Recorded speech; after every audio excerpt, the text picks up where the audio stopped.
Okay, so for this one, you are going to need a foam roller, and we're starting off with the foam roller up against the wall, and then lying down with the balls of the foot, which is the point under the big toe, under the little toe, and a little bit of the arch of the foot, is going to rest on the roller, legs in line with the hip bones. And so the knees is about 15% unlocked, so it's not like a big bend with the knees, and it's not totally locked out either. And so this, we want a co-contraction between our calves, our ankles, calves, hamstrings, right up into the glutes. And so this exercise will give stability to your ankles and your knees. So we're starting off with a small posterior tilt. So again, it's not like a total flattening out, working with the muscles. Yeah, just simply a small tap with the pelvis. I always say I like to feel the band of my pants touching the floor, but my lower back is not like overly, so that is like pressing my lower back down into the floor. Small tap. And now we're coming up by pressing down into the balls of the feet. And just simply lifting the hips off the floor. So you can see I'm not lifting very high. It's just a very small lift. And you just hold it here.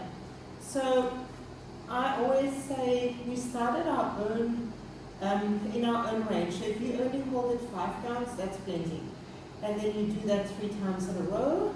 And then work your way up to maybe 30, 45 seconds. But we never try and force ourselves, because if we start bracing and gripping and holding our breath, the exercise is no use. I'd rather you do 5 seconds, 3 times in a row, and do it very well, than to compensate. I'm going to show a progression. So always, we don't move to the progression once the first one doesn't feel easeful, and you can at least do 3 times 30 or 40 seconds in a row of the first one, without holding breath, without gripping and bracing. So now we're coming away from the wall. I'm only going to do a few because I'm at the moment cramping up with this. So now we're away from the wall. We again have the feet having the balls of the feet, and what I didn't say before is we want the toes to stay as relaxed as possible. Again, exactly all the same things, and we're going to just simply open on your bed. Small tap of the pelvis.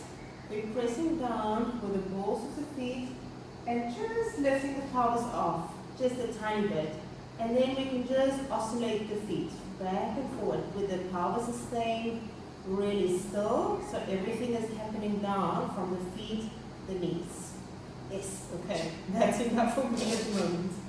And again, if you move to that, try 3 sets of how many ever you can do with ease and without moving the pelvis all over the place. If you start with 5 reps, that's perfect, and then do 3 sets of that.